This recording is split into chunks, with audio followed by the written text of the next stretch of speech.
విజయవాడ నగరాన్ని ముంచేసింది ఎవరు? విజయవాడ కూడా రాజధానిలో ఒక భాగమే కదా. అయినా కూడా విజయవాడ నగరం మీద మీకు ఎందుకంత కక్ష?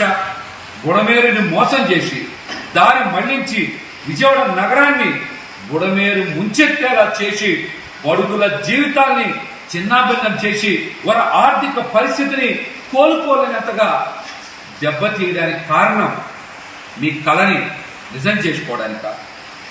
ఎవరి ప్రయోజనాల కోసం ఇదంతా చేస్తున్నారో చెప్పాలని మేము ముఖ్యమంత్రి చంద్రబాబు నాయుడు గారిని ప్రశ్నిస్తా ఉన్నాం. ఎందుకు విజయవాడ నగరాన్ని బలిపశువు చేశారు? విజయవాడ నగరంలో గతంలో ఎన్నడూ కూడా ఇలాంటి విపత్తు చూడలేదే. వర్ణదేవుడికి మా మీద ఎప్పుడు ఇంత కోపం కలగలేదే. అమ్మవారి దయతో ఎప్పుడు ఆనందంగానే ఉన్నాం. కానీ మీకు మా మీద అంత కోపం ఎందుకు, అంత కక్ష ఎందుకు? చంద్రబాబు నాయుడు గారు మీరు ఖచ్చితంగా ముఖ్యమంత్రి హోదాలో మాకు సమాధానం చెప్పాలి. విజయవాడ నగర చరిత్రకి ఎవరైనా సరే వలస వచ్చిన చరిత్రే. విజయవాడ నగరంలో అందరినీ అమ్మవారు ఒకేలాగా చూసింది, ఒకేలాగా వారందరినీ కూడా ప్రేమించింది. అందుకనే విజయవాడ నగరానికి వలస వచ్చామన్నటువంటి భావన పోయి స్థిర నివాసాలు ఏర్పాటు చేసుకున్నారు. దశాబ్దాల తరబడి ఇక్కడే ఉండిపోయారు.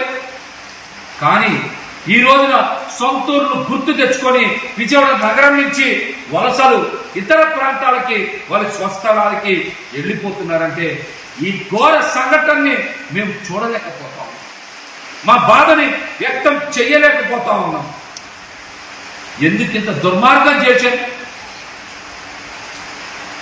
దీనికి కూడా మీరు సమాధానం చెప్పాలి. మేము చేసిన తప్పేంటి?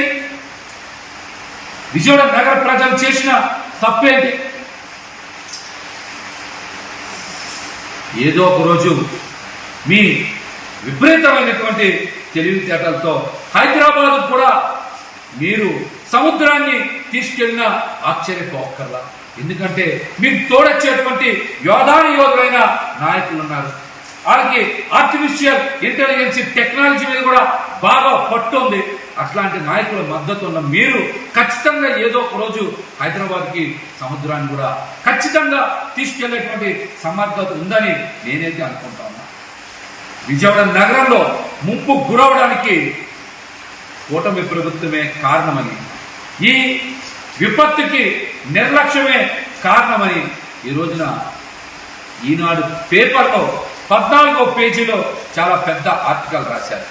ఇది కూటమి ప్రభుత్వం సృష్టించిన నిశ్శబ్ద మారణ హోమమని అందులో రాయకనే రాశారు. బుడమేరుని కృష్ణమ్మలో కలవనీయకుండా అడ్డుపడింది ఎవరు? బుడమేరుని వచ్చిన వరదని పచ్చిన బంగాళాఖాతంలో కలవకుండా అడ్డుపడి బెజవాడని ముంచింది ఎవరు? ఈ ముంపు రాజకీయం ఎవరి కోసం, ఎవరి ప్రయోజనాల కోసం, ఎవరి లబ్ధి కోసం చేశారో చంద్రబాబు నాయుడు గారు ఖచ్చితంగా సమాధానం చెప్పాలి. ఏ వర్గానికి లబ్ధి చేకూర్చడం కోసం బలైంది మాత్రం బడుగులన్న విషయం ఈ రోజున ప్రతి ఒక్కరికి కూడా అర్థమైపోయింది. చివరికి ఆధిపత్య వర్గాల అభివృద్ధి కోసం బడుగు బలహీన వర్గాలు, బీద బిక్కీలు ఈ రోజున అన్యాయం అయిపోయారు. చరిత్ర ఎప్పటికీ కూడా ఇది గుర్తు పెట్టుకుంటుంది. ఈ పాపానికి ఒడిగట్టిన ప్రతి ఒక్కరికి కూడా ఖచ్చితంగా విజయవాడ నగర ప్రజలు శిక్షించి తీరుతారని కూడా మిమ్మల్ని హెచ్చరిస్తా ఉన్నారు.